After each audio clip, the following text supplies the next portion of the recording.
पहले मैं अपने वोटर्स का बहुत शुक्रगुजार हूं कि उन्होंने हमें जो 10,000 वोट से नवाजा। ये हमारे 10,000 वोट इनके 10 लाख वोट के बराबर है, क्योंकि हमने सियासी दलाली करके ये 10,000 वोट हासिल नहीं करे हैं। हमने हिंदुस्तान के नाम पे ये वोट हासिल करे हैं। जो हमारा 2009 पे प्रिंसिपल स्टैंड था, अल्लाह के फजल करम से और लोगों की दुआओं से आज भी वही हमारा स्टैंड रहा।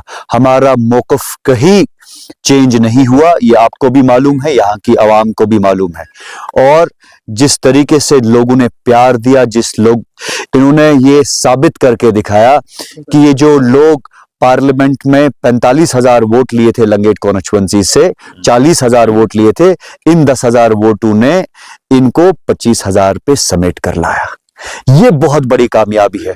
और जिन लोगों ने जीता, अगर उनको ये लगता है कि ये 1400 वोट से जीतना उनकी कामयाबी है, ये इनके लिए शर्मनाक वाकया है। ये इनके लिए शर्म की बात है कि जहां 5 लाख वोट से पार्लियामेंट इलेक्शन जीते, वही अपनी घर की सीट जो कॉन्स्टिट्यूएंसी में उन्होंने खानदानी राज को आगे बढ़ावा दिया और अपने भाई को आगे किया, और कल तक इसी खानदानी राज के खिलाफ बोलता था। आज खानदानी राज फिर से उसने कायम दायम किया, और आज देखो हालत ये हुई कि हमारे इस 10,000 वोट की वजह से सिर्फ वो 1400 की वोट से जीत गया।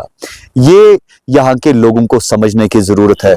और मीडिया में एक चीज मैं जरूरी कहना चाहूंगा कि अगर कश्मीर के नौजवान, यहाँ का बुजुर्ग, यहाँ की बेटियां जेलों में बंद है, जिन लोगों ने मसले कश्मीर को लेके बात करी थी, उन लोगों को पहले फौरी तौर रिहा किया जाना चाहिए। इसलिए रिहा किया जाना चाहिए क्योंकि कानून हर किसी के बारे में बराबर है।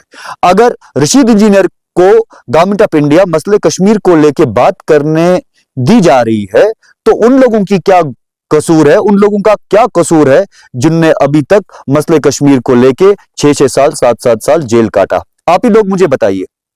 तो ये कहने का मतलब है कि अगर गवर्नमेंट ऑफ इंडिया इस मसले कश्मीर को पॉलिटिकल लेजिटिमेसी देने की कोशिश कर रही है, तो मुझे लगता है फिर जो ऑनरेबल होम मिनिस्टर और ऑनरेबल प्राइम मिनिस्टर ने पूरे हिंदुस्तान के लोगों के साथ वादा किया कि ये मसले कश्मीर, ये जो रायशुमारी, ये जो बाकी यहां पे मामले चल रहे थे धोखेधड़ी के, फरेब और धोखेबाजी के, वो सब खत्म हो गया। तो इसको क्यों आप अलाउ कर रहे हैं? तो फिर वो आदमी को क्या आप कहेंगे जो मसले कश्मीर को लेके जेल में है? वो तो इनसे फिर इस इंस्पिरेशन लेगा, बोलेगा हमारा एमपी कह रहा है, हम भी कहेंगे। तो ये रशीद इंजीनियर नेशनल सिक्योरिटी को कंप्रोमाइज कर रहा है। हमारे ये एक किस्म का नेशनल सिक्योरिटी थ्रेट है, जो इन मामलों को लेके हमारी सोवरेनिटी और यहाँ की लोगों की इंटीग्रिटी को ललकारने की बात है। ये इस मुद्दे से हमारी सोवरेनिटी पे क्वेश्चन मार्क लगता है। ऐसे अनासरों को बिल्कुल जो है कि टेरर फंडिंग के चार्जेस में अगर ये बंद है, इनको मुझे लगता है कि इनको वहीं पे ठीक जगह है जहां पे ये थे अभी तक, क्योंकि गवर्नमेंट ऑफ इंडिया को मालूम पड़ गया कि इसने जो इनको वादा किया था, मैं 5 लाख वोट दूंगा आपको, मैं 10 सीटें दूंगा, और आज हुकूमत हिंद को ये मालूम पड़ा कि ये खोदा पहाड़ निकला चूहा, वो भी टेल के बगैर चूहा निकला। कि अगर आप देखोगे कि इसने ज्वाइंटली 1 लाख वोट भी नहीं लिया 40 सीटों में जहां इसने अपने कैंडिडेट लड़वाए। तो दैट मीन्स ये गवर्नमेंट ऑफ इंडिया का फेल्ड एक्सपेरिमेंट है। ऐसे एक्सपेरिमेंट नहीं करने चाहिए, जिन एक्सपेरिमेंट्स की वजह से नेशनल सिक्योरिटी और नेशनल इंटीग्रिटी को लेके सवालिया निशान उठता है। तो भाई साहब, यहां अगर चपरासी का भी इलेक्शन होगा, उसमें भी हम पार्टिसिपेट करेंगे। मस्जिद कमेटी का इलेक्शन होगा, उसमें भी हिस्सा लेंगे। पंचायत तो दूर की बात है। यहां एक चीज में हमारी पॉलिटिकल इंटरवेंशन अब रहेगी।